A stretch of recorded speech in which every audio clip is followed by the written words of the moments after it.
Hello everyone, today I'm going to review a highly popular book. You definitely know of it. It is The Fourth Wing by Rebecca Yarros. It has sold 2 million copies since it came out last year and has spent 14 weeks at #1 on the New York Times bestseller list. Normally I do not review or read fantasy novels, but I bought into the hype and decided to read it. The main character is 20-year-old Violet Sorrengail, daughter of a general who forces her physically small and frail daughter, who has been trained to be a scribe, to be studying in archives and basements, to basically becoming a warrior. She has lived her life huddled deep in basements, and now she's being trained to ride atop a huge dragon, so that this is very out of left field for her. The school that she enrolls in has about maybe 40 or 50% death rate, so it's kind of like a death sentence for someone so inexperienced. And on the first day of school, she makes a friend, another girl named Rhiannon, and she ends up in her class, in her quadrant, which means they're basically very close classmates to each other. And she also makes an immediate enemy of a guy named Zayden, who, of course, she eventually falls in love with and he becomes her mentor and guides him to become a really strong dragon rider. She also has a childhood friend named Dean, who is sort of um, a love interest in a way, but his constant request to get her back to be a scribe shows that he doesn't really believe in her potential, and the reader is turned off by him, and so is Violet. This book has been talked about so much online in the past few months since it came out in May of 2023 that I'm not going to go into the premise very much. There's a lot to summarize, and I'm sure it can be found easily online. But anyway, without further ado, here are my opinions on this book. So throughout it, Violet faces really violent scenarios. She gets stabbed, beaten, her bones are broken so many times, I lost count. It's hard to imagine how she's not in a wheelchair, let alone fighting and sparring her classmates every day and winning. There's definitely a trope of being the chosen one, where the main character has all of the odds stacked up against them, but they miraculously survive because she is meant to be the dragon rider or whatever. For example, the largest and strongest dragon available, Tarnanak, ends up pairing with her.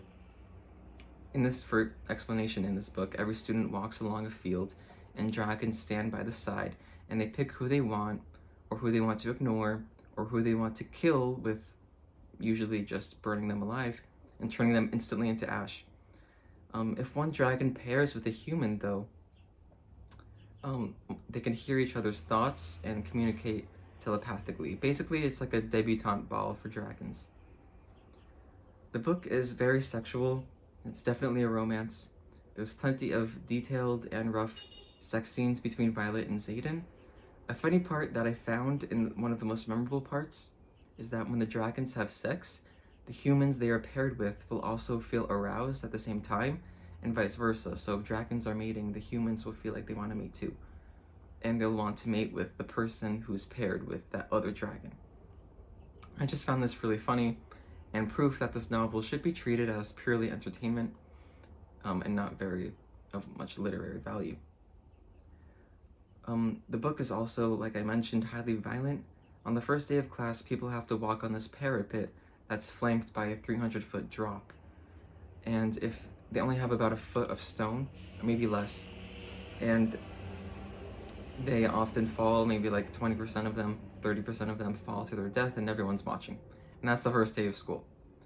So there's this weird sense of like the school doesn't want the students to succeed. They want to like weed people out, which doesn't make much sense, because why would you want to kill your student body? Why won't you just be more selective in your process of who should even enroll in the first place? Like, do you just want children to die? I don't understand that. Every day there is a sparring class where killing is allowed. Then comes the several break-ins into her dorm room that Violet has. A group of 5 people try to kill her in her sleep, but of course she fends them all off. And her nickname in this book is Violence, which is funny. Her name is Violet, so that just goes to show how violent this book is. By the end of the book, there is trouble on the battlefield at some far outpost village that is under the realm of the good people, but the uncivilized dragon wyvern realm, which I'll get into what that is, they start to take over and attack. There's a classic fantasy battle scene where hundreds of enemies of these dragon-like creatures called wyvern surround and outnumber the good guys, and the good guys win. I would say spoiler alert, but anyone who knows fantasy can expect that the good guys win the first battle in the book. The dialogue in this book, as many have mentioned, is unrealistic and cringy. They're just trying too hard to be edgy, saying the F word like every 2 times every page, I would say. And yeah, it's just it's not very mature. I'm not surprised. Also, I'm not a prude. It's not like I hate swearing. It's just, it's overdone. Anyway, I'm not surprised at how popular this novel is. It's a romance novel with steamy sex scenes and cliffhanger scenes and, drama, not high school, but college drama and cliques. People who form groups and try to kill each other, much like the Hunger Games. And the world building, which is so crucial to fantasy novels. The world building just had too many holes and contradictions. It sort of read like a half-baked fantasy novel where you sort of let your critical thinking brain at the door and just walk in with no questions asked and just enjoy it, or try to enjoy it if you can overlook all the holes. Overall, I did give it 3 stars. I almost gave it 2 stars. I could barely finish it, but I was feeling generous, and I thought, it is what it is. It's fantasy romance. It's meant to be entertaining. It's not supposed to be literature by any means. But I found the writing very unimpressive. It felt like I was reading a Wattpad, or AO3 fiction, which is actually, AO3 fiction is usually better than this, so I am kind of surprised that this one was published, but given its entertainment value, maybe I shouldn't be too surprised. So yeah, that was my review of the much hyped Fourth Wing. I definitely will not be reading Iron Wing, even though I have a copy, because I heard it's worse than the Fourth Wing. I am not succumbing myself to that torture. Life is too short to read books you don't really want to read and that aren't really helpful for you. It's not like I'm learning anything. So yeah, this will be the last review of this series for sure. So yeah, thanks for watching. I'll definitely be reviewing more literary fiction in the future.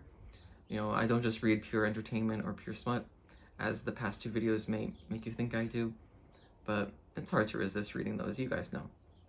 But anyway, thank you for watching, and I'll be back soon. Bye.